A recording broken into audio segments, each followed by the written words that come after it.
Құрметті білім алушылар, бүгінгі дәрісіміздің тақырыбы кеніш, шахта алабы туралы жалпы түсінік.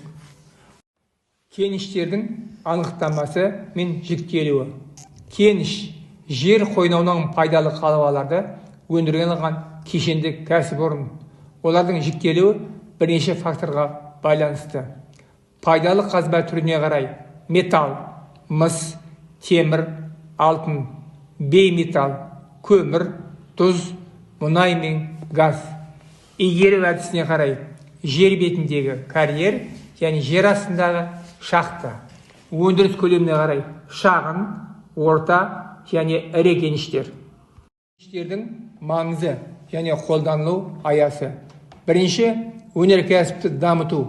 Кеніштер өнеркәсіптің шикізат базасын қалыптастырып, экономиканың негізгі қозғаушы күші болып табылады.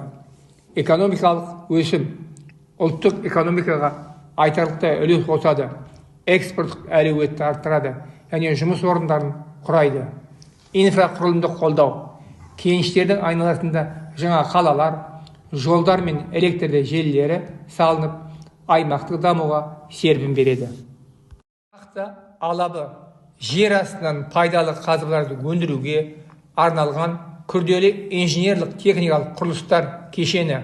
Оның негізгі компоненттеріне шахта оқпандары, квершықтар, штонялар, іштеректер және өндірістік ғимараттар жатады.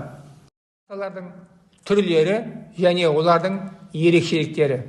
Тік шахталар тереңде жатқан қабаттарға жету үшін қолданылады. Көтеру, түсіру жүйелерімен жабдықталады.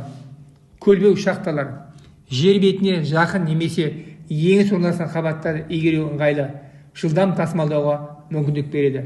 Штонялар горизонталды кіреберістер. Тау беткейлерінде орналасқан кеніштерге көлденең кіреберістер негізінен таулы аймақтарда қолданылады. Игеру әдістері. Ашық және жер асты әдісі. Ашық әдіс карьер. Жер бетіне жақын орналасқан қазбаларды игеруде тиімді. Өндіріс көлемі жоғары, шығыны салыстырмалы түрде аз. Жұмыс қауіпсіздігі жер астына қарағанда жоғары. Жер асты әдіс шахта. Терең жатқан ашық әдіспен игере болмайтын қазбалар үшін қолданылады. Технологиялық тұрғыдан күрделі, үлкен инвестицияны қажет етеді. Экологиялық әсері ашық әдіске қарағанда аз. Қауіпсіздік техникасы және экологиялық аспектілер. Қауіпсіздік шаралары. Жұмысшылардың қауіпсіздігін қамтамасыз ету үшін қатаң ережелер мен стандарттарды сақтау.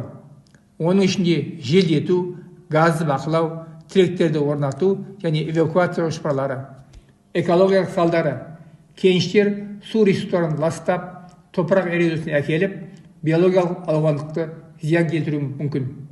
Қоршаған ортаны қорғау, рекультивациялау, қалдықтарды дұрыс басқару, энергия тиімділігін арттыру, және жас технологияларды енгізу арқылы экологиялық әсерді азайту.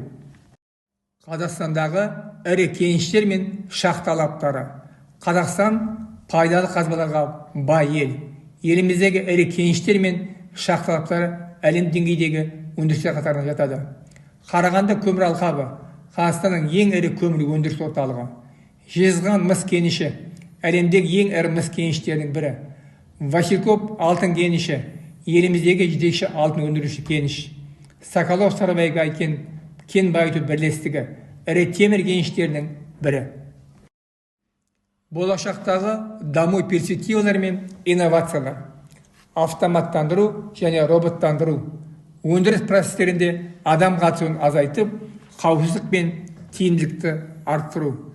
Цифрландыру және деректерді талдау.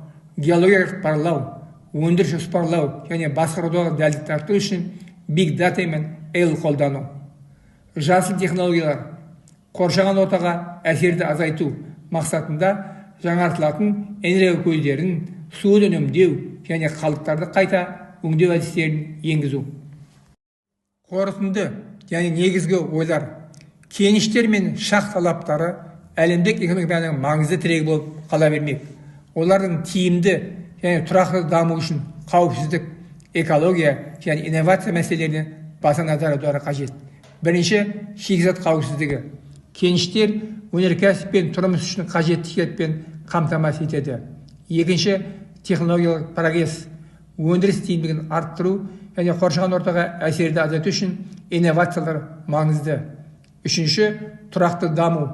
Экологиялық және әлеуметтік жауапкершілікті сақтай отырып, тау-кен өнеркәсібінің болашағын қалыптастыру.